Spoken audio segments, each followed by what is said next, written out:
Class 10th rapid revision chapter है आज हमारे पास chapter number 3 linear equations in two variables. और आज इस चैप्टर में हम पढ़ने वाले हैं कि कैसे कैसे इस चैप्टर का जो एक ग्राफ का क्वेश्चन था उसने मेरे को इतना तंग किया था 10th में, मैं बस क्या बताऊं, मैं उसको भी सॉल्व करवाऊंगा। और इस चैप्टर में जो है ना दो वेरिएबल, ओ माय गॉड, कुछ नहीं है भैया। पहले में तुम्हारा सिंगल वेरिएबल था, एक्स वेरिएबल था, इसमें दो वेरिएबल आ गए हैं, एक्स और Y. Y Y Y Y है ना। तो पहले हमें दे दिया लाइंस का इंट्रोडक्शन। भैया लाइंस क्या होती है? लाइंस तो हमें पता ही है भैया, सीधी खींची, इनफिनाइट एंड नो एंड, जहां भी चली जाए, जा जाके रुक जाए, रुकती तो है नहीं क्योंकि डॉट तो है ही नहीं, लाइन सेगमेंट थोड़ी ना। ठीक है, तो लाइंस से हम पता लगा सकते हैं इक्वेशन का क्या सॉल्यूशन कैसा है। ये मान लो एक इक्वेशन है x plus Y equal Z. मैंने को एग्जांपल लिया, ऐसा हो भी सकता है अगर तुम्हें वैल्यू दे रखो एक दो तो मान लो ये इक्वेशन में मैंने x और y में वैल्यू भरी, ठीक है, और ये वैल्यू इक्वल आ गई z के। ग्राफ पे बताता हूँ मैं पहले, नहीं यार दो इक्वेशंस में होती है ना, सच्ची, sorry sorry sorry sorry sorry sorry sorry एक और लेते हैं, a plus B equal C. ठीक है, तो अब देखो पहले तो ग्राफ पे जो लाइंस बनी है इक्वेशन की, अगर वो एक दूसरे से इंटरसेक्ट कर रही है तो जो तुम्हारा सॉल्यूशन आएगा वो यूनिक सॉल्यूशन आएगा, यानी कि एक सॉल्यूशन, ठीक है, एक ही होगा। अगर ये लाइंस एक दूसरे के ऊपर चल रही है, एक दूसरे के ऊपर चल रही है, तो ये तुम्हारा आएगा इनफिनाइट मैनी सॉल्यूशंस। भाई साहब तुम इतने सॉल्यूशन डाल दोगे बस मैं क्या बताऊं, यू कांट इवन इमेजिन। और तीसरी है पैरेलल। भाई ये जिंदगी भर कभी नहीं मिलती एक दूसरे से, ना ये इंटरसेक्ट करती, क्योंकि जो एक बार इंटरसेक्ट कर चुकी है वो एक दूसरे से दूर जा चुकी हैं। ये इंटरसेक्ट नहीं करती तो इनका no solution. First of all इन लाइंस का पहचाना कैसे भैया? भाई मैं ना ग्राफ में बहुत कच्चा इंसान हूं, मेरे को नहीं समझ आता ये क्या है, मैं इसको इंटरसेक्ट कैसे करवाऊं, वैल्यू कैसे भरूं। भैया मैं जो हूं ना थोड़ा मूडी बंदा हूं, मेरे को ना थोड़ा और आसान तरीका बताओ। एक और है इसे पता लगाने का, लाइंस, बट तुम्हें फिर लाइंस याद रखनी पड़ेगी ना भाई, ऐसे ना करना प्लीज, लाइंस याद रखनी पड़ेगी। तरीका नंबर 1, पहले इसको मैं वो कर देता हूं, a1 b1 इक्वल्स c1, ठीक है, फर्स्ट इक्वेशन है ना, सेकंड इक्वेशन a2 b2 और c2, ओके, सेकंड इक्वेशन। अब हमें पहले आ गया a1 बाय a2, ठीक है, is not equal to b1 by b2। तो अब ये दोनों इक्वल नहीं तो हम c1 c2 का क्या करें, उसको साइड फेंको यार, ठीक है। अगर ये आपकी इक्वेशन आती है तो यूनिक सॉल्यूशन वाली चीज आ गई है, ठीक है, यूनिक सॉल्यूशन। इसमें क्या था भाई, इसमें लाइंस ने एक दूसरे से एक बार सिर्फ मिले थे, उसके बाद कभी जिंदगी में मिले ही नहीं। अच्छा हुआ, नहीं तो मेरे लिए पढ़ाना मुश्किल हो जाता। इन इंटरसेक्टिंग लाइंस, हाँ इनको याद रखना, इंटरसेक्टिंग लाइंस होती है, एक बार इंटरसेक्ट कर गई उसके बाद कभी नहीं मिलेगी। दूसरा a1 बाय a2, ये भी इक्वल है, a1 बाय a2 इक्वल है b1 बाय b2, हाँ, और इक्वल है c1 बाय c2। अरे भाई कमाल हो गया, कमाल हो गया, कुछ गलती नहीं हुआ। इसको पहले साइड करो इक्वेशन पे, ठीक है, ये तो कमाल हो गया भाई। तो यहाँ आ जाएंगे, इतना अच्छा कमाल, इतना प्यारा कमाल, तो इनफिनाइट सॉल्यूशन आ गए ना इसके भाई। इसमें अब तुम जो वैल्यू भर दो तुम्हारी तीसरी वैल्यू आ जाएगी। अगर ये तीनों चीजें इक्वल है, इन दोनों का रेशियो इक्वल है, हाँ, ratio of the variables are equal. ये वेरिएबल्स को क्या बोलते हैं, उसको मेरे को नाम समझ नहीं आ रहा, जैसे ये हो गया, ये हो गया। भाई मैं साइंस स्टूडेंट हूँ, मैं इसको रिएक्टेंट और प्रोडक्ट तो बोलूंगा नहीं, ज्यादा हो जाएगा थोड़ा। अबे साले, इसको अब करते हैं हम a1 बाय a2, वाह भैया वाह, मजा आ गया। b1 बाय b2, अरे तो सेम जा रहा है, बट ये इक्वल नहीं है c1 बाय c2 के। भैया यहाँ तो फंस गए, इतना मेहनत करी, इतना लिखा, उसके बाद एंड में जब इक्वल ही नहीं हुआ तो तुम्हारा मूड खराब हो गया। पहले तो ये देख लो, इनफिनाइट सॉल्यूशन में जो लाइन होती है ना वो कोइंसाइडिंग होती है, यानी कि ये एक लाइन जा रही है, ठीक है, इसके ऊपर एक और लाइन है, ठीक है, ये मैंने जान के डैश डैश ड्रॉ किया ताकि तुम्हें समझ आ जाए, ठीक है। अब भैया इतनी मेहनत करी, ये सब निकाला और ये निकला, इसका मतलब ये बहुत गंदी चीज है, यानी कि नो सॉल्यूशन, इसका कोई सॉल्यूशन ही नहीं है भैया। और नो सॉल्यूशन है तो यानी कि लाइंस इतनी सीधी हैं कि एक दूसरे से कभी मिलती ही नहीं है, तभी तो बढ़िया हुआ हमारे लिए, ठीक है। अब इनके भी टाइप्स हैं भाई साहब, इतने टाइप, दिमाग खराब होगा। मैं तुम्हें पहले समझा देता हूँ कि कंसिस्टेंट लाइंस क्या होती हैं, कि जो मैं नहीं हूं अपने चैनल पे, कंसिस्टेंट लाइंस। ये क्या था, इक्वेशन था, लाइंस थी, मेरे को पढ़ने दो एक सेकंड में, लिखा होगा इक्वेशन थी। ये कंसिस्टेंट है कि नहीं, तो ये दोनों कंसिस्टेंट है क्योंकि इनके एक या एक से ज्यादा सॉल्यूशंस हैं। मैं क्या लिख रहा हूँ, ये ज्यादा अच्छा नहीं लगता। वन और more than one solutions, one solution, ये होती है कंसिस्टेंट। इनका एक सॉल्यूशन होता है, एक से ज्यादा होता है। और ये सबसे गंदे वाली कि भाई ये कंसिस्टेंट होती नहीं, ये नॉन कंसिस्टेंट होती है, इनका सॉल्यूशन ही नहीं होता, इनका कुछ हो भी नहीं सकता, इसलिए एक दूसरे से कभी मिलती नहीं है। बहुत बढ़िया चीज हुई, ठीक है। अब पहले वाला, इसमें अब डिपेंडेंट इंडिपेंडेंट भी आ जाता है। अब ये बताओ, ये लाइन के इसके ऊपर डिपेंडेंट है भाई, अगर तू है तो मैं हूं, नहीं ये अपना सीधी सीधी जा रही है, तूने मिल गया तभी आ गया मेरा सोल्यूशन। बट ये एक दूसरे के ऊपर डिपेंडेंट है भाई, अगर तू नहीं होगा तो मैं अकेला रह जाऊंगा, मेरे साथ रह तू, और अगर तू मेरे साथ रहेगा तब जाके मेरे को समझ आएगा कि इनफिनाइट सॉल्यूशन है। स्क्रीनशॉट लेना, स्क्रीनशॉट ले लो। वैसे तो इतना मैंने ज्यादा प्यारा बनाया नहीं, बट फिर भी समझ आने लायक बढ़िया है भाई। ये थोड़ा और अच्छे से समझने के लिए हम आ जाते हैं एग्जाम्पल पे। एग्जाम्पल दे रखा है हमें, एक इक्वेशन दे दी 5x अच्छा -8y 8 बार y +1 है 0 के बराबर। ठीक है भैया, मेरे को पहली इक्वेशन मिल गई। दूसरी तो बताओ यार, ऐसे ना करो यार। 3x ठीक है भाई, 3x -24/5y ठीक है भाई, 24/5y +3/5y 3/5 ओनली, सॉरी भैया यार सी कहां गया, तो आपने सी लिखा था, कुछ नहीं किया उसने, बस उसको इधर कर दिया और ये हो गया A B C। ठीक है, तो हमें क्या बताना भैया, बताना है कि इनके पास कौन से वाले सॉल्यूशन है, no solution, unique solution, infinite solution, या हमें ऐसी बात बनानी है। तो पहले हम लेते हैं A1/A2 5/3 ठीक है भैया, इसमें वेरिएबल मत लेना बिल्कुल भी, ठीक है। दूसरा हम लेंगे B1/B2 -8/-24/5। भैया देख के डर लग रहा है, ये अगर मेरा गलत होगा मैं क्या करूंगा, मेरे को एक बार बता दो। मैंने कहा बेटा patience is the key to the lock of success.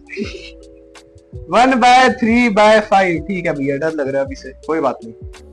पहले तो ले लो भाई, देखो माइनस से माइनस कट गया, 8 3 से 24 आती है ना मैथ्स, नहीं आती तो मैं क्या करूं, मेरी गलती थोड़ी ना।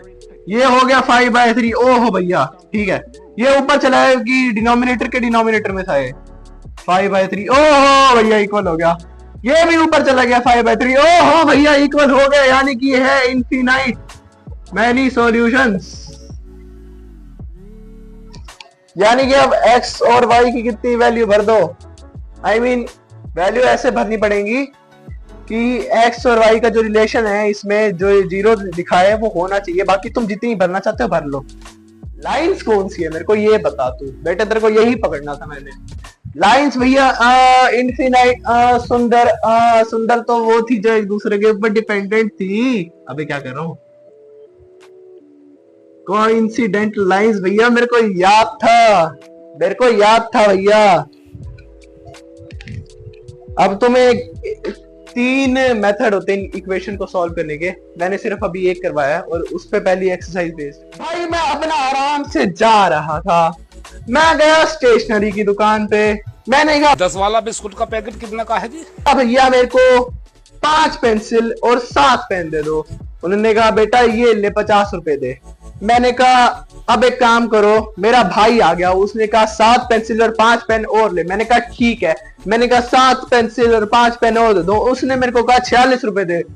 मैं सोच गया, मैंने कहा भैया कैसे, ऐसे कैसे वैसे जैसे जैसे।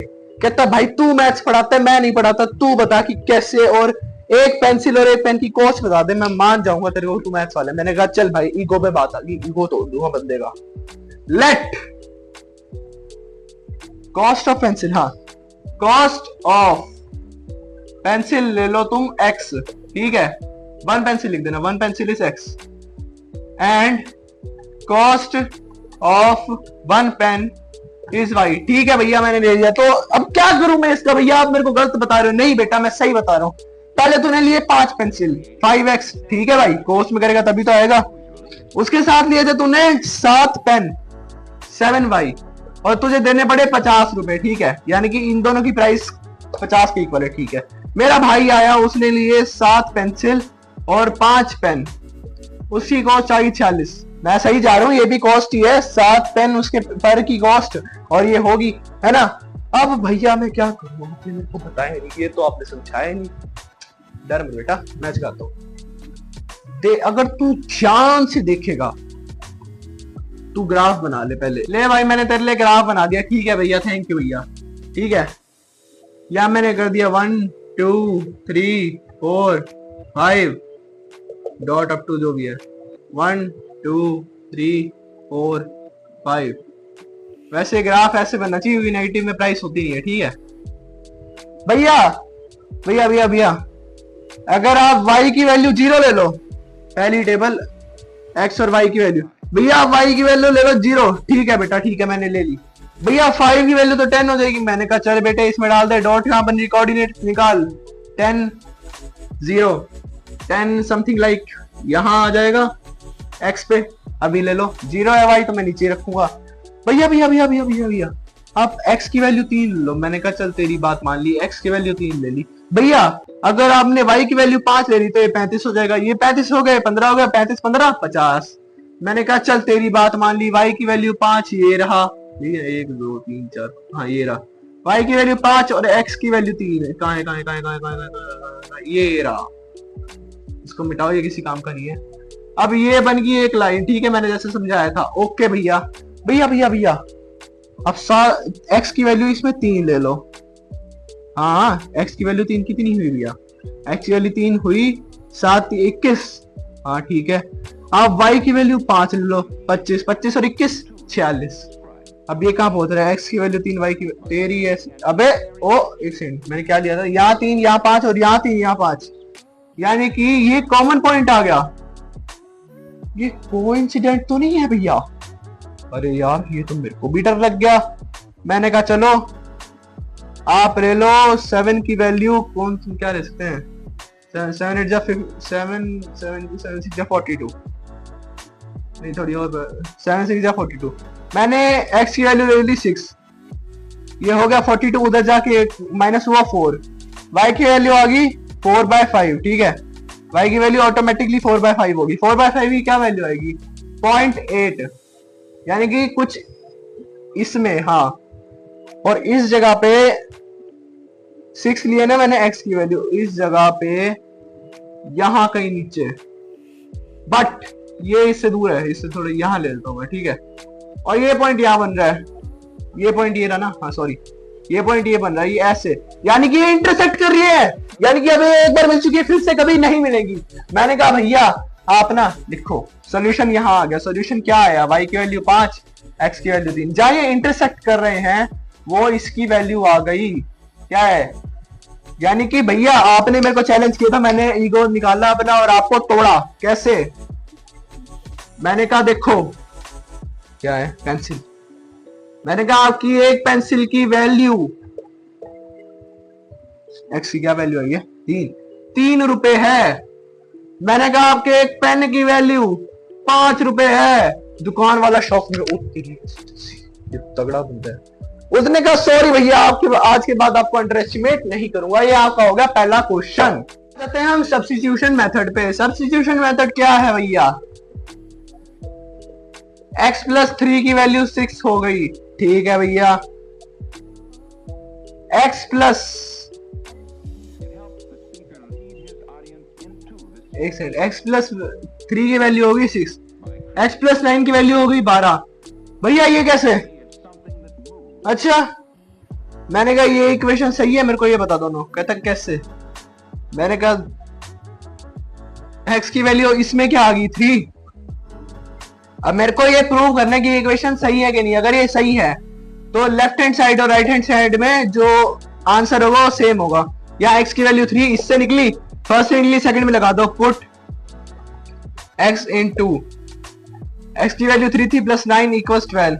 3 प्लस 9 क्या होता है 12 इक्वल्स 12, यानी कि इक्वेशन ट्रू है, मैंने सही बनाई है। इसको करने का एक और तरीका था, कैसे बताऊं, मेरे पास ना अभी वो क्वेश्चन दिमाग में नहीं आ रहा मेरे, मैंने तभी आपको थोड़ा ऐसे समझाया। मेरे दिमाग में एक रैंडम इक्वेशन आई है, मैंने उसका आंसर बा कसम नहीं निकाला। मैंने इक्वेशन रखी है x प्लस बी की वैल्यू 3, ये b है, b b b b x plus B की वैल्यू 3 थी ना, 3 लिखी थी, 6 लिखी थी, पता नहीं क्या लिखी थी, 9 लिख दी, चलो नहीं x प्लस बी की वैल्यू लिख देते हैं 6, ठीक है। x प्लस 2b की वैल्यू लिख दी मैंने 9। भैया आंसर एक का भी नहीं, क्या करें? मैंने कहा रुक, दिमाग लगा, b की वैल्यू हम लेते हैं 6 माइनस एक्स। कहता भैया मैं इससे क्या करूं? मैंने कहा इसको इसमें डाल दे। कहता क्यों भैया? मैंने कहा डाल के देख, सब्स्टिट्यूशन मेथड है। कहता ओके, उसने डाल दिया यहाँ 6 माइनस एक्स इक्वल्स 9, ठीक है। x प्लस 12 माइनस 2x की वैल्यू हो गई 9, ठीक है। x minus 2x minus x, और ये उधर चला गया 9 माइनस 12, 9 माइनस 12 माइनस 3, ओ x की वैल्यू 3। वाह भैया वाह, भाई मैं भी सच कह रहा हूँ, मैंने कसम से ऐसी इक्वेशन रैंडम बनाई है मैंने। ये पहली इक्वेशन तो मैंने अभी 6, मेरे को समझ नहीं आ रहा था क्या लिखूं, मैं रैंडम कुछ लिखा था। x की वैल्यू 3 आ गई, ऐसे वैल्यूज निकाल सकते हैं, ठीक है। क्वेश्चन नंबर 3 का आपको एक क्वेश्चन कराता हूँ ताकि आपको कंफर्म हो जाए मैं क्या करवा रहा हूँ। जो है क्वेश्चन नंबर 3 का सेकंड, मैं बता देता हूँ। Larger of two supplementary angle, दो सप्लीमेंट्री एंगल है, let B X and Y, X plus Y की वैल्यू 180, सप्लीमेंट्री होते हैं जो एंगल्स का सम बनाता है 180, ठीक है। ये दोनों वो है सप्लीमेंट्री एंगल्स है, ठीक है। The larger of two supplementary angle, larger of two, दोनों में से एक्स को बढ़ा लेते हैं, चलो एक्स बढ़ा, ठीक है। Is exceeds the smaller by 18 degree, यानी कि अब ये बड़ा तो वाई जरूर छोटा है, यानी कि जो वाई की वैल्यू है वो एक्स, वो वाई एक्स की वैल्यू जो होगी, एक्स की वैल्यू वाई प्लस 8 के बराबर है, यानी कि वाई में जब 8 जुड़ेंगे तब जाके एक्स की वैल्यू आएगी। कहता ठीक है भैया अब मैं क्या करूं, इसको निकालना, मैं कैसे निकालूं? मैंने कहा वाई को बेटा तू इधर ले जा। कहता क्यों? मैंने कहा लेके जा, एक्स माइनस वाई की वैल्यू आ गई 8, एक्स प्लस वाई की वैल्यू आ गई 180। मैंने कहा निकल गया आंसर। कहता कैसे? मैंने कहा अरे यार एक्स की वैल्यू ही लेते, चलो एक्स की वैल्यू है वाई प्लस 8, इसको इसमें डाल दो, y plus 8 plus y equals 180, 2y की वैल्यू हो गई 180 माइनस 8 172, y की वैल्यू क्या हुई 172 बाई 2, 2 अट्ठे 16, 2 छिक्के 12, y की वैल्यू 86। तो x की वैल्यू क्या आई? x की वैल्यू आई, x की वैल्यू आई 86 प्लस 8 क्या हुई 94, यही आंसर होगा। एक बार चेक कर लेता हूँ।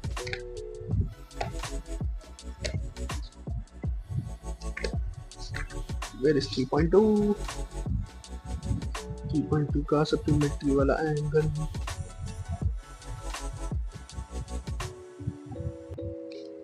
ओ माय मिस्टेक, यहाँ हमें 8 नहीं 18 लेना, सॉरी बुक थोड़ी खराब है, यहाँ हमने 18 ले लिया, आई एम सॉरी भाई, मेरी गलती। यहाँ 18 है, 180 माइनस 18 कितना होता है भाई बता दो एक बार? 180 माइनस 18 162, y की वैल्यू आ गई 81, तो x की वैल्यू आ जाएगी, x की वैल्यू आ जाएगी 81 प्लस 18 99। मेरी मिस्टेक होगी, मैंने वैसे आंसर तो वैसे भी सही आया था, 86 प्लस 94 होता ही 180 है, बट यहाँ 18 लेना था तो मैंने आपकी आसानी के लिए कर दिया।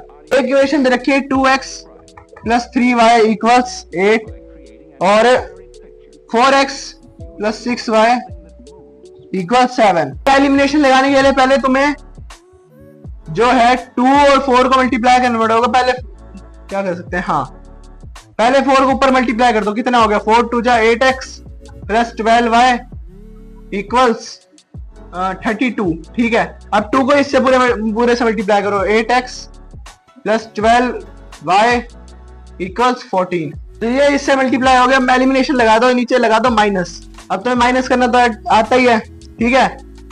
इससे ये गया 0,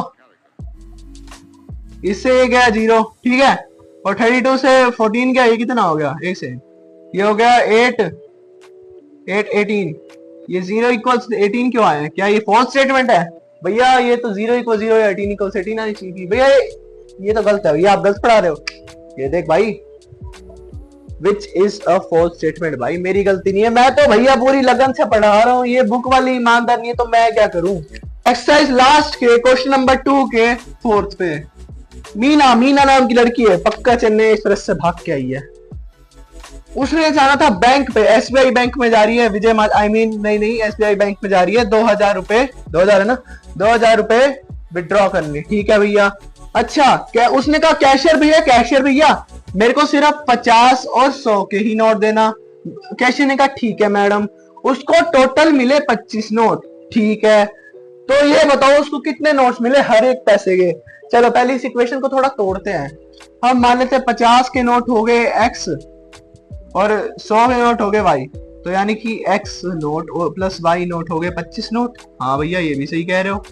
अब हम कह सकते हैं 50x का जो अमाउंट है, 50 नोट्स में जितना अमाउंट मिला है प्लस 100 नोट्स में जितना अमाउंट मिला है उसको हम ऐड करेंगे तो 2000 आएगा। हाँ भैया आप तो बड़े चालाक हो। तो भैया मैं इसका करूं क्या, आप मेरे को समझाना क्या चाह रहे हो।